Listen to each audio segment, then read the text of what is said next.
ಇಡೀ ಭಾರತೀಯ ಚಿತ್ರರಂಗದಲ್ಲಿ ಬಹುನಿರೀಕ್ಷೆ ಹುಟ್ಟುಹಾಕಿರುವ ಸಿನಿಮಾ ಕಾಂತಾರ ಚಾಪ್ಟರ್ 1 ಇದೇ ವರ್ಷ ಅಂದರೆ ಅಕ್ಟೋಬರ್ ತಿಂಗಳಲ್ಲಿ ಕಾಂತಾರ ಚಾಪ್ಟರ್ 1 ರಿಲೀಸ್ ಆಗಲಿದೆ. ಈಗಾಗಲೇ ಕಾಂತಾರ ಚಾಪ್ಟರ್ 1 ಸಿನಿಮಾದ ಶೂಟಿಂಗ್ ಪೂರ್ಣಗೊಂಡಿದ್ದು ಮೇಕಿಂಗ್ ವಿಡಿಯೋ ರಿಲೀಸ್ ಆಗಿದೆ.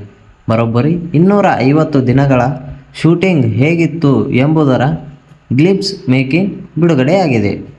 ದುರದೃಷ್ಟವಶಾತ್ ಚಿತ್ರೀಕರಣದ ನಡುವೆಯೇ ನಟ ರಾಕೇಶ್ ಪೂಜಾರಿ ನಿಧನರಾದರು. ಮೇಕಿಂಗ್ ವಿಡಿಯೋದಲ್ಲಿ ರಾಕೇಶ್ ಪೂಜಾರಿ ಸಹ ಇದ್ದಾರೆ. ಬಿಡುಗಡೆಯಾಗಿರುವ ಮೇಕಿಂಗ್ ವಿಡಿಯೋದಲ್ಲಿ ಒಂದು ಸನ್ನಿವೇಶದಲ್ಲಿ ಮಾತ್ರ ರಾಕೇಶ್ ಪೂಜಾರಿ ಕಾಣಿಸಿಕೊಂಡಿದ್ದಾರೆ. ರಿಷಬ್ ಶೆಟ್ಟಿ ಬಿಲ್ಲು ಬಾಣ ಹಿಡಿದು ಗುಂಪಿನ ಮಧ್ಯೆ ನಿಂತಿರುತ್ತಾರೆ. ಅದೇ ಗುಂಪಿನಲ್ಲಿ ರಾಕೇಶ್ ಪೂಜಾರಿ ನಿಂತಿರುವುದು ಕ್ಯಾಮೆರಾ ಕಣ್ಣುಗಳಲ್ಲಿ ಸೆರೆಯಾಗಿದೆ.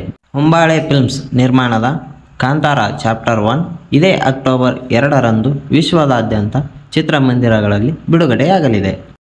ಕಾಂತಾರ ಒಂದು ದೈವಿಕ ಪ್ರಯಾಣವಾಗಿದ್ದು ನಮ್ಮ ಸಂಸ್ಕೃತಿಯಲ್ಲಿ ಆಳವಾಗಿ ಬೇರೂರಿದೆ. ಅಚಲವಾದ ಸಮರ್ಪಣೆ, ನಿರಂತರ ಕಠಿಣ ಪರಿಶ್ರಮ ಮತ್ತು ಅದ್ಭುತ ತಂಡದ ಮನೋಭಾವದಿಂದ ಜೀವ ತುಂಬಲಾಗಿದೆ.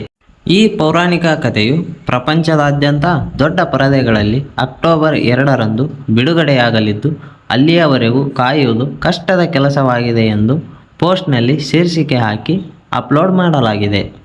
ಈ ಸಿನಿಮಾದ ಮೇಲೆ ಚಿತ್ರತಂಡ ಬಹುದೊಡ್ಡ ನಿರೀಕ್ಷೆಯನ್ನೇ ಇಟ್ಟುಕೊಂಡಿದೆ.